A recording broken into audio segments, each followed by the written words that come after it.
Welcome sa Durs TV. Kung interesado ka sa ganitong news, huwag kalimutang isubscribe ang ating YouTube channel. Maraming salamat! Welcome po ulit sa ating panibagong update tungkol sa Kim Pao. Ihahatid ko po sa inyo ang pinakabago at pinaka-latest na mga kaganapan tungkol sa kanila.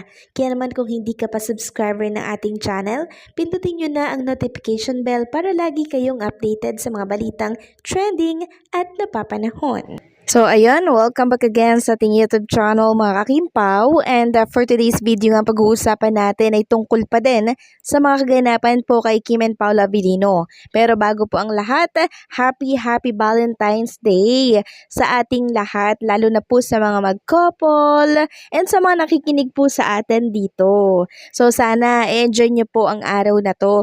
So ngayong araw po mga kakimpaw, si Paula Avellino po ay may ganap dyan po sa Kidapawan. So, dyan po si Paula Avellino magpapasaya kasama po yung isang aktor ng ABS-CBN din po. So, for sure, magmamadaling umuwi si Paula Avellino syempre para i-date etong si Chinita Princess. Kaya antabayanan natin mga kakimpaw ang kanyang mga kilos dahil for sure may ganap yan. Kaya uwi yan ng maaga from Cotabato or from Kidapawan. Samantalang pag-usapan naman natin, ito pong hindi po nakalagpas sa mata ng mga Kim Pao fans. Isang bus po kasi ang meron doong naka-imprenta po na picture ni Kim and Paula Avellino para po sa My Love Will Make You Disappear. Kaso hindi po maganda yung pagkakakuha mga kakimpaw. Kaya naman kung mapansin at makita nyo po ito, picturean nyo po ng maganda-ganda, then paki-post dito po sa social media, particularly sa Facebook, no? So, ito po mga Kimpaw ay between Quezon Avenue and EDSA Top. Diyan nyo po yan makikita. Kaya pag nakita nyo po, kuhanan nyo po ng picture. Kasi hindi po masyadong maganda yung pagkakakuha dito po ng isang Kimpaw fans. Kasi siguro, mabilis po yung takbo. Kaya hindi po naangguluhan ng maayos. Kaya sabi niya dito, kung sino man po ang makakita, please take a photo of Kim Pao bus between Quezon Avenue and EDSA Top. This project is made possible through the love and dedication of the fan groups under One United Kim Pao sponsored by KPI, Kim Pao International. So talagang ang mga Kim Pao fans po ay alam nyo yon, mapera, talagang lahat ng possible na pwede po nilang magawa para suportahan ang pelikula or project ni Kim and Paula Avellino ay gagawin talaga nila, no? So, ganyan po talaga yung pagmamahal nila sa Kim Pao or kay Kim and Paula Avellino. Unconditional po, no? Talagang pera, galing sa sarili nilang bulsa, yung kanilang ginagasta para lamang po makapagsuporta kay Kim and Paulo, lalo na sa kanilang project na mapapanood natin by March 26, 2025. So, hindi ko po ina-expect mga kakimpaw na talaga namang magkakaroon po ng mukha or ng poster si Kim and Paula Avellino dito po sa isang bus. Kaya sana makita ko rin and kayo din mga kakimpaw, makuhanan din nyo po ng picture itong bus for Kim and Paula Avellino. Samantalang pag-usapan naman natin ang tungkol po dito sa nangyari po dito po sa fan meet and launching po ng official poster ng My Love Will Make You Disappear. Meron po kasi ako mga kakimpaw na nabasa na pinost ng isang fan din po dito sa Facebook na para daw disappointed or medyo disappointed daw itong si Chinita Princess sa sagutan po ni Paula Avellino. So saan po ba saan siya na-disappoint? Kasi parang sinasabi nila na medyo na-disappoint daw si Chinita Princess.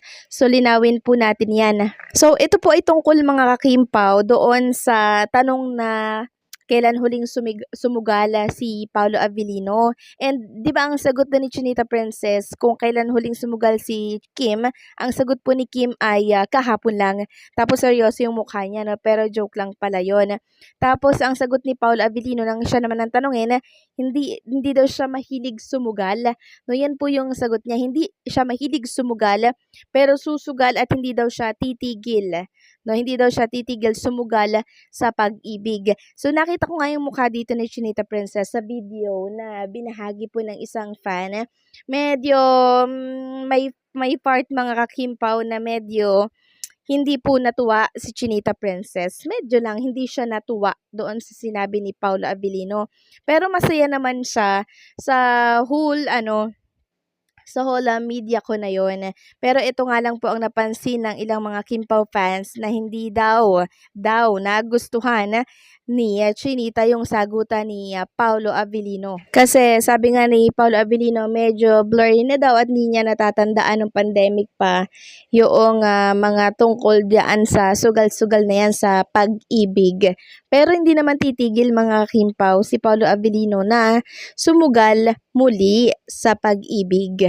Kaya mayroong ibang mga fan na nagsasabi na ayusin mo Paulo yung pagsagot mo kasi nakikita naman namin kung gaano kayo ka-sweet sa isa't isa ni Chinita Princess. So may ibang mga fan din po ang hindi nagustuhan yung sagutan doon ni Paolo Abilino. Pero syempre, hindi na po dapat natin ginagawang big deal yung sagutan na yan ni Paolo Abilino kasi alam naman natin, 'di ba, na si Paolo Abilino ay very private yan na person. Sa tingin nyo ba aamin yan ng katotohanan dito po sa MediaCon? Gusto niya nga private at hindi niya po isinasa publiko yung kanyang mga mga secret niya, 'di ba? Hindi niya po yan sasabihin hangga't pwede pong itatago yan ni Paolo Abilino. At saka isa pa, hindi dapat tayo nagbabase sa mga sagutan na yan ni Paolo Abilino. Kasi nga po ang matunay na pruweba dito ay yung galawan po nilang dalawa mismo ni Kim Chiu. Hindi po ba? Hindi na kailangan pang i-explain yun. Huwag tayong magbase sa salita. 'Di ba? Kung hindi naman ito akma sa ikinikilos nila, so saan kayo maniniwala? Sa salita or doon sa kinikilos ni Kim and Paolo Abilino? Syempre, doon sa kinikilos nilang dalawa kasi hindi po nagsisinungaling ang mga kinikilos.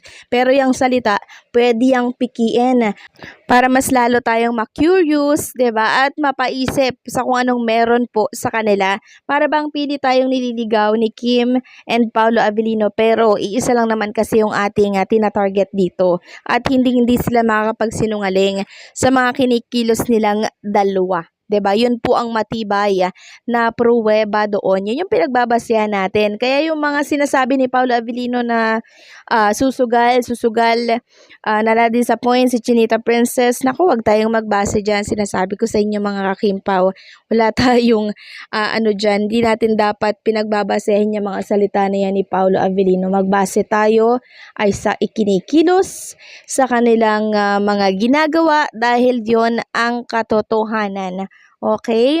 Valentine's, ganito po yung aking mga nababasa dito po sa social media. Diba dapat good vibes lamang dahil Valentine's, pag-ibig ang araw na to. Kaya naman good vibes lamang dapat. Okay?